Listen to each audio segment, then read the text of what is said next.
नमस्कार दोस्तों। संविधान की समझ एपिसोड 7 में आपका स्वागत है।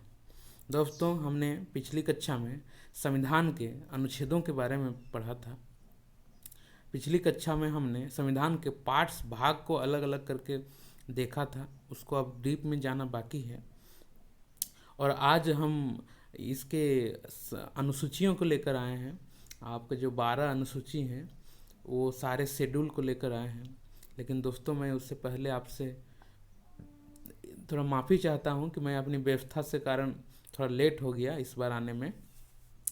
लेकिन आपके जिस आधार से मुझे मैसेज आ रहे थे कि दूसरी एपिसोड लाइए, अगली एपिसोड लाइए, इसे देखकर लगता है कि संविधान को पढ़ने वाले, संविधान को समझने वाले की तादाद बहुत लंबी है।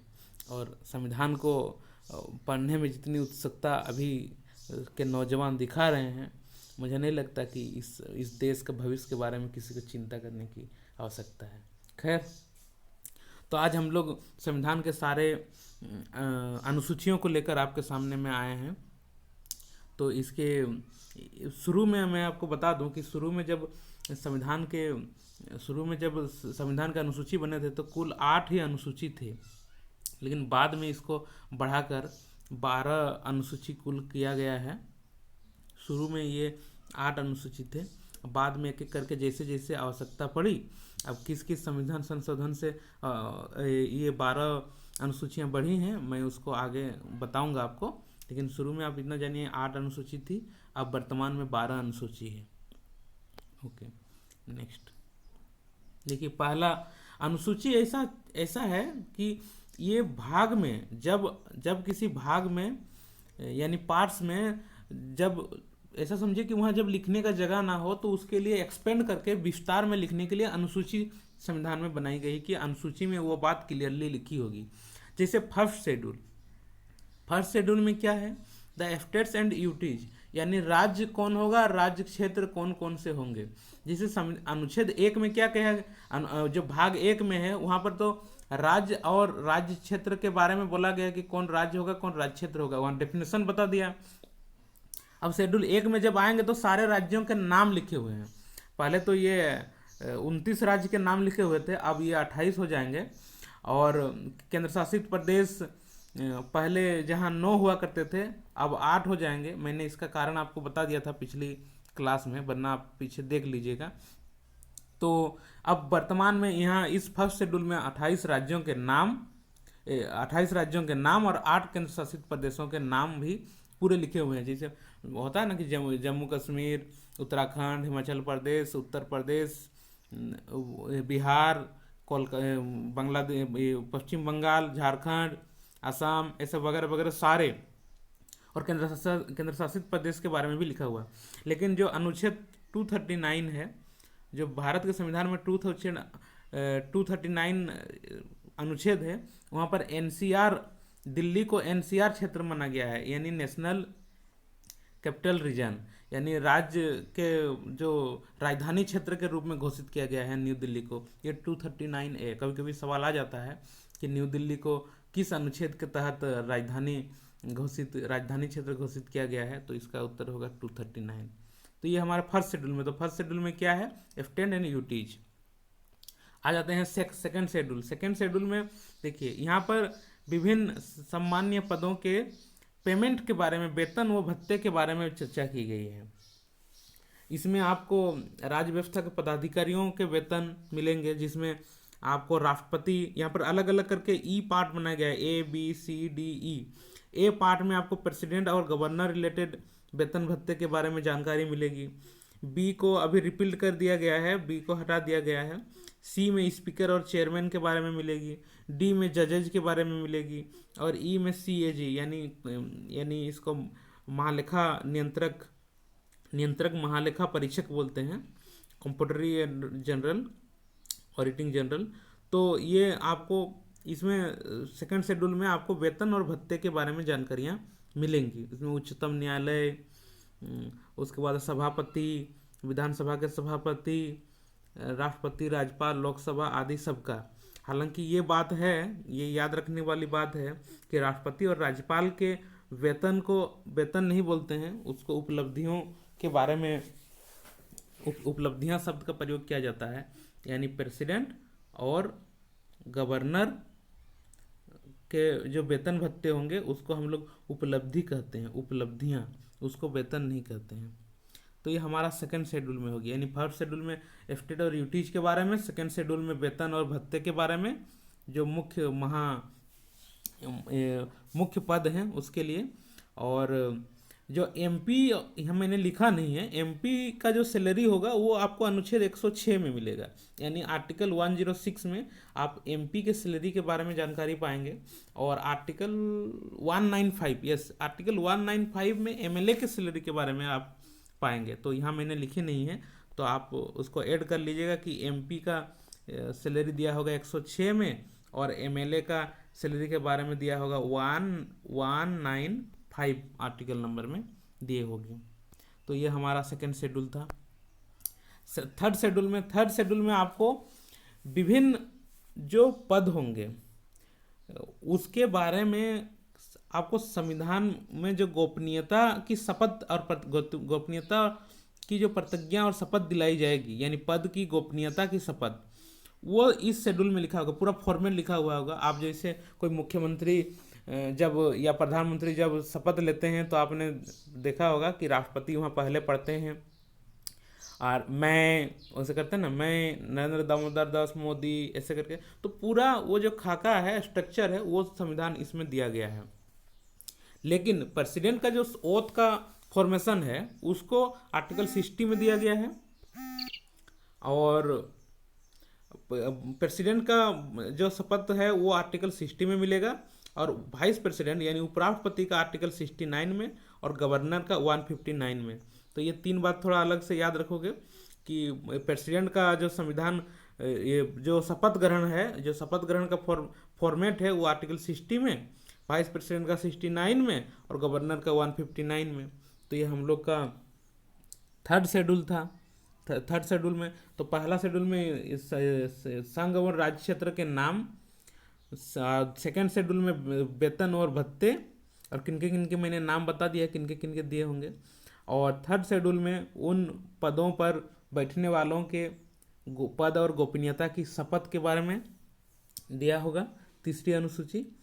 अब जब आगे बढ़ते हैं चौथी अनुसूची में, तो चौथी अनुसूची में दिया है कि allocation of seats in council of state, यानी राज्यसभा में सीटों का आवंटन, राज्यसभा में किसको कैसी सीटें मिलेंगी, इसको लेकर आपको यहाँ पर ये प्रावधान किया गया है फोर्थ शेड्यूल में। विभिन्न राज्यों जैसे संघ राज्य क्षेत्र दिल्ली और पुडुचेरी का भी स्थानों का कैसे आवंटन होगा इस बारे में दिया गया है। और यहाँ बताया गया है कि लोकसभा तथा राज्य विधानमंडल के सदस्यों की संख्या, है ना, सदस्यों की संख्या, उसके परिसीमन आयोग, वो सब जनसंख्या के आधार पर निर्धारित की जाएगी, है ना।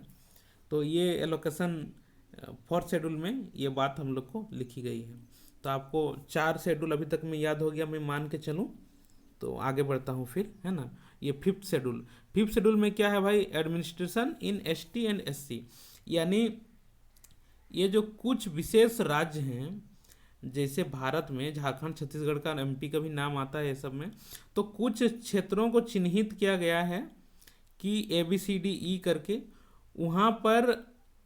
वहाँ पर मनाही है, यानी वो एसटी ट्राइबल एरिया है जहाँ पर एडमिनिस्ट्रेशन का उन्हीं लोगों के एक विशेष प्रावधान किया गया है। वहाँ मतलब सरकार का डायरेक्ट एक्शन वहाँ नहीं लिया जा सकता है, वहाँ के लोगों को थोड़ा ज़्यादा स्वतंत्रता दी गई है, और इसलिए उसको वहाँ रिजर्व किया गया है। तो फिफ्थ शेड्यूल में आप आ जाएंगे तो वहाँ समझिएगा FTSC के एडमिनिस्ट्रेशन के संबंध में इस पार्ट में दिया गया है।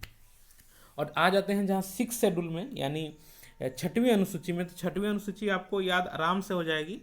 ये असम यानी नॉर्थ ईस्ट क्षेत्र में असम, मेघालय, त्रिपुरा और मिजोरम, ये 4 राज्य, असम, मेघालय, त्रिपुरा और मिजोरम, इनके क्षेत्रों को विशेष तरीका से यहाँ रिजर्व किया गया है। उस क्षेत्र में सरकार की नियंत्रण नहीं, बल्कि उनका स्वतः ऑटोनॉमी होगा, वहाँ पर स्वायत्तता होगी। और इसके पीछे की कहानी बहुत लंबी है, उसको कभी मैं जिक्र संविधान पढ़ाते पढ़ाते आओगा तो जिक्र करूँगा कि कैसे वहाँ लोगों को कंट्रोल नहीं कर पाई सरकार। जब जब वहाँ घुसने का प्रयास की तब तब हाथापाई हो गई, और लोग केंद्र सरकार के मुआहदे को पूरा नुमाइंदों को वहाँ से मार काट के भगा देने लगे। तो सरकार के लिए नियंत्रण रखना बहुत मुश्किल हो जाता, उन लोगों को स्वायत्ता नहीं दिया जाता, तो आज वो हमारे देश के पार्ट शायद ना होते। तो इस सिलसिले में इसको अलग कर दिया है। तो असम में आपको ये सब आएंगे तो पार्ट 1, 2, 3 और 3 ये इसमें दिया गया है कि असम के लिए 3 राज्य, ये 3 क्षेत्र, सॉरी 3 डिस्ट्रिक्ट, यानी नॉर्थ कोचार डिस्ट्रिक्ट, कार्बी डिस्ट्रिक्ट और बोडोलैंड, ये 3 डिस्ट्रिक्ट को वहाँ का स्वायत्ता है, वहाँ की एडमिनिस्ट्रेटिव ऑटोनॉमी है वहाँ। और मेघालय के खासी, जैंतिया और गारो आपने सुनी होगी, खासी जनजाति क्षेत्र यानी वो डिस्ट्रिक्ट भी है, और जैंतिया और गारो, तो इसमें आपको स्वायत्ता है वहाँ पर। वहाँ के लोगों को आपको इनर परमिट लाइन भी लेनी पड़ेगी इधर जाने के लिए। और त्रिपुरा के लिए त्रिपुरा ट्राइब एरिया डिस्ट्रिक्ट, ये इसके लिए प्रतिबंधित किया गया है और उन्हें स्वायत्ता दी गई है। अब मिजोरम में चकमा डिस्ट्रिक्ट, मारा डिस्ट्रिक्ट और लाई, ये 3 डिस्ट्रिक्ट वहाँ भी रिजर्व हैं और स्वायत्त हैं, ऑटोनॉमी दिया गया है इन डिस्ट्रिक्टों पर। तो 6 शेड्यूल में क्या है, नॉर्थ ईस्ट स्टेट्स के लिए ऑटोनॉमी दिया गया है, डिस्ट्रिक्ट को एडमिनिस्ट्रेटिव ऑटोनॉमी। तो क्या आप ये बात याद रखेंगे? ठीक है, आगे बढ़ते हैं। तो ये 7 शेड्यूल में क्या है, 7वीं अनुसूची में, ये बहुत महत्वपूर्ण है। 7वीं अनुसूची में आपको शक्तियों का बंटवारा, विषयों का बंटवारा किया गया है। इसमें आपको अलग अलग तीन सूची में बांटा गया है। कैसे बांटा गया मैं आगे आता हूँ। तो यहाँ पर जब देखें कि भाई केंद्र सरकार राज्य सरकार के बीच में क्या क्या शक्तियों का बंटवारा होगा, क्या टैक्स दोनों ले सकता है नहीं ले सकता है, इस चक्कर में ये इसको 7 शेड्यूल एक बनाया गया ताकि विषयों का एकदम स्पष्ट बंटवारा हो जाए और कोई किसी का क्षेत्र में अतिक्रमण ना कर दे। तो ये कॉन्स्टिट्यूशन का 7 शेड्यूल जो 7वीं अनुसूची है, वहाँ डिवीजन ऑफ सब्जेक्ट किया गया है, सब बंटवारा किया गया है, जिसमें यूनियन यानी केंद्र के विषय, स्टेट यानी राज्य के विषय, कॉन्करेंट यानी समवर्ती सूची, इसको समवर्ती सूची भी बोलते हैं, और ये आपको राज्य सूची, और ये आपका केंद्र सूची। तो केंद्र सूची, राज्य सूची और समवर्ती सूची, ये 3 सूची में विषयों का बंटवारा, स्पष्ट बंटवारा किया गया है, जिसमें यूनियन में कुल 97 सब्जेक्ट शामिल किए गए हैं, स्टेट में 66 सब्जेक्ट शामिल किए गए हैं, और समवर्ती सूची में 47 सूची शामिल किए गए हैं। आप सारे विषयों को आप देख सकते हैं, आप गूगल में जाइएगा, डाउनलोड मारिएगा, संविधान बहुत इजीली उपलब्ध है, वहाँ सारे विषयों को एक बार पढ़ लीजिएगा। जैसे मैं जहाँ तक मेरे को याद है, ये 97 में कौन कौन से विषय आएंगे यूनियन के क्षेत्र में, तो डिफेंस का तो आएगा ही, डिफेंस क्षेत्र यानी रक्षा क्षेत्र, फॉरेन पॉलिसी का यानी फॉरेन क्षेत्र, फिर यूएनओ यूनाइटेड नेशन ऑर्गेनाइजेशन, इसकी भी बात यहीं पर मिलेगी, सीबीआई भी इसके अंतर्गत आएगी, वार कहीं से युद्ध लड़ना है तो वार भी यूनियन का पार्ट होगा, सिटीजनशिप नागरिकता भी यूनियन का पार्ट होगी, रेलवे यूनियन का पार्ट होगी, करेंसी यूनियन का पार्ट होगी। हाँ, और यूपीएससी आप परीक्षा की तैयारी कर रहे हैं तो यूपीएससी भी इसी का पार्ट होगी, और यूपीएससी का सीरियल नंबर 70 था मेरे को जहाँ तक लगता है, एक बार आप कंफर्म कर लीजिएगा, 70 ही है यूपीएससी का सीरियल नंबर। यूपीएससी भी इसके अंतर्गत आएगी, यूनियन के अंतर्गत। और इसके साथ साथ कुछ केंद्र के जो यूनिवर्सिटीज़ हैं, जैसे BHU, DU और AMU अलीगढ़ मुस्लिम यूनिवर्सिटी, ये सब केंद्र के विषय के अंतर्गत यूनिवर्सिटीज दिए गए हैं।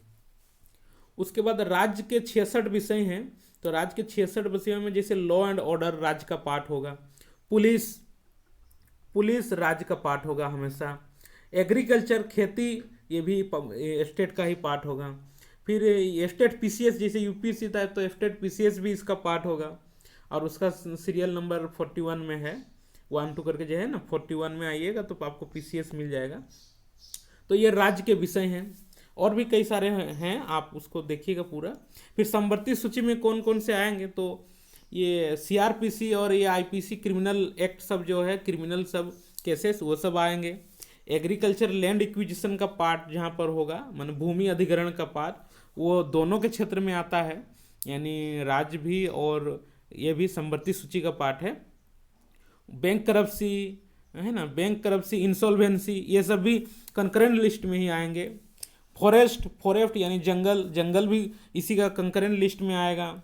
आपको प्रोटेक्शन ऑफ वाइल्ड लाइफ, हाल ही में केरल में हाथी मारा गया, तो ये कंकरेंट लिस्ट है, दोनों का पार्ट है, यानी केरल को भी और केंद्र सरकार को भी इसका बराबर जिम्मेदार माना जाना चाहिए, और ये दोनों का ही क्षेत्र में आता है, और दोनों को वाइल्ड लाइफ प्रोटेक्शन के तहत आपको कार्य करना होगा, आपको आगे बढ़ना होगा।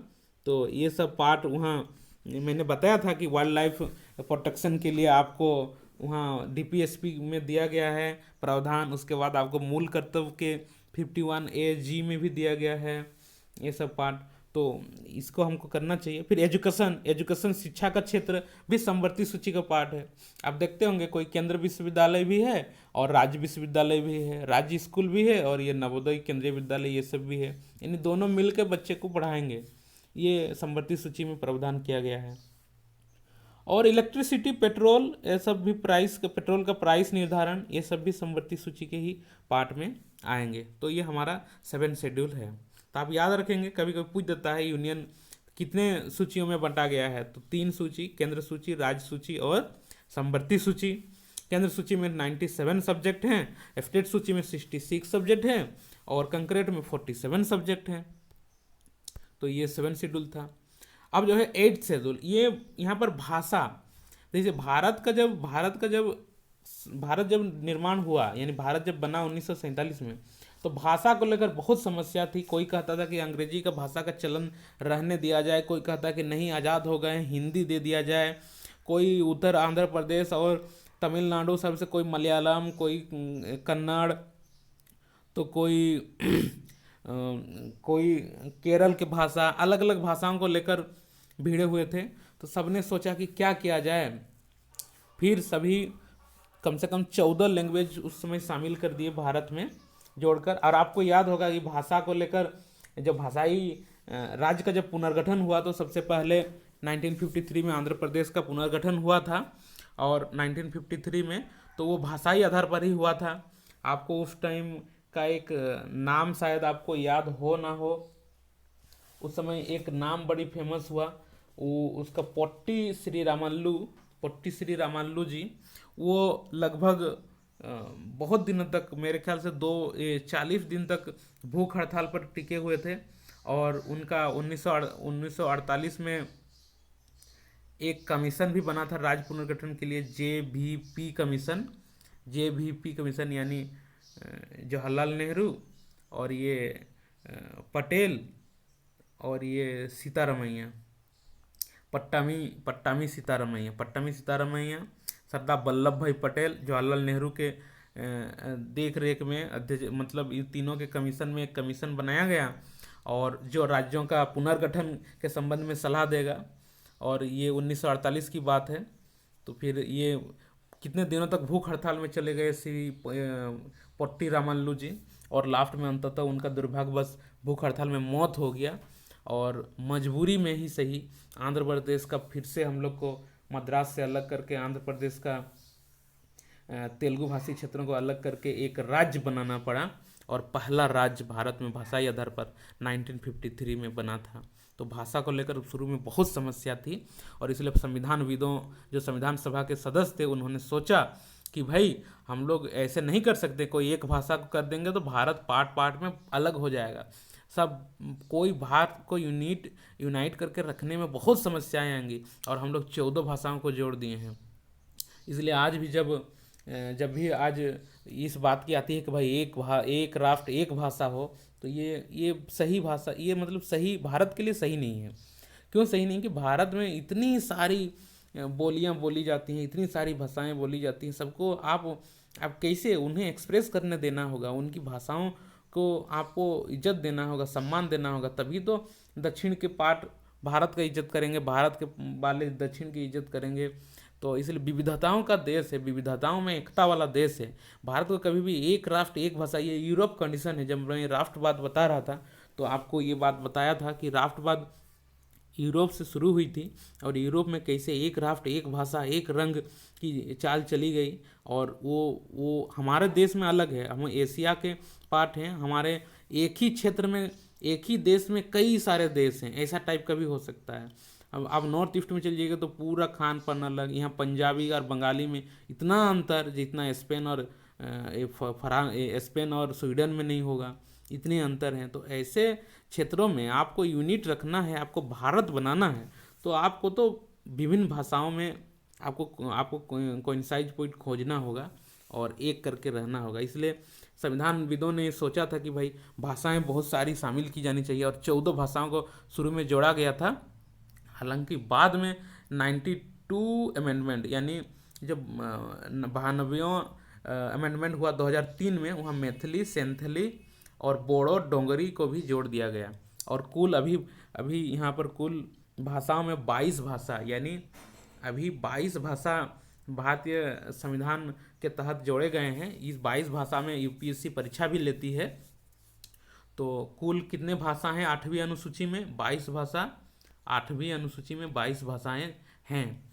और ये भाषा कौन सी होगी? असमीज होगी, बंगाली होगी, बोडो, डोंगरी, गुजराती, हिंदी, कन्नड़ा, कश्मीरी, कोंकणी, मैथिली, मलयामी, मणिपुरी, मराठी, नेपाली, ओडिया, पंजाबी, संस्कृत, संथाली, सिंधी, तमिल, तेलुगु, उर्दू, ये सारी भाषाएं होगी।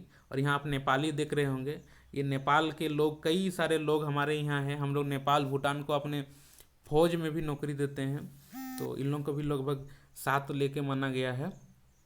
तो ये भाषाओं की बात थी, है ना। अब चलते आगे बढ़ जाते हैं। और ये 9वीं अनुसूची, हाँ 9 शेड्यूल। 9 शेड्यूल बाद में जोड़ा गया, ये पहले नहीं था। और इसमें जो 9 शेड्यूल जोड़ा गया था, इसको फर्स्ट अमेंडमेंट के तहत जोड़ा गया 1951 में। और ये फर्स्ट अमेंडमेंट जो हम लोग का था, पहला संविधान संशोधन, इसी के तहत हम लोग अनुच्छेद 15(4) जोड़े थे, जहाँ पर आरक्षण की मतलब भेदभाव नहीं करने और आरक्षण की एसटी/एससी को अधिकार देने की बात आई थी। और हम लोग इसी के तहत जोड़े थे, जिसमें 16(4) भी आता है। तो ये मूल अधिकार से, ये सब मूल अधिकार से संबंधित था। पहला अमेंडमेंट आपको मिलेगा कि भाई वहाँ, मैं जब ये आऊँगा अमेंडमेंट में, ये मतलब जब मूल अधिकार में, तो ये बात को स्पष्ट करूँगा। वहाँ लैंड रिफॉर्म को लेकर चक्कर था कि लोग भूमि का अधिग्रहण सरकार करने लगी थी, तो लोग न्यायालय चल गए और न्यायालय में जाकर कहने लगे कि हमारे तो संपत्ति का अधिकार है हमारा, और क्यों हमसे छीना जा रहा है। ऐसा करके फिर न्यायालय बोला कि नहीं, आप नहीं छीन सकते हैं। आप राज्य को बोला कि आप मत छीनिए संपत्ति। तो इन लोगों ने कानून बनाया और इसको 9 शेड्यूल में डाल दिया और कह दिया कि 9 शेड्यूल में डाला गया पाठ का न्यायिक पुनरावलोकन नहीं होगा। हालांकि ये अलग बात है कि 1973 में जो केशवानंद भर्तीवाद आया था, तो उसके न्यायालय ने कहा कि 1973 के बाद जो भी एक्ट को 9 शेड्यूल में डाला जाएगा, उसको न्यायिक पुनरावलोकन माना जाएगा, न्यायिक पुनरावलोकन के लिए रखा जाएगा। आखिर देखेंगे कि ये कॉन्स्टिट्यूशनली पास होता है या फेल, न्यायालय का ये कहना था। तो आप फर्स्ट शेड्यूल में क्या है, आप इससे जानिएगा कि लैंड रिफॉर्म से संबंधित है। लैंड एक्विजिशन के जितने भी बिल होते हैं, एक्ट होते हैं, उन्हें 9 शेड्यूल में डाला जाता है। और अभी तक में लगभग 270 से ज़्यादा एक्ट इस शेड्यूल में शामिल किए जा चुके हैं।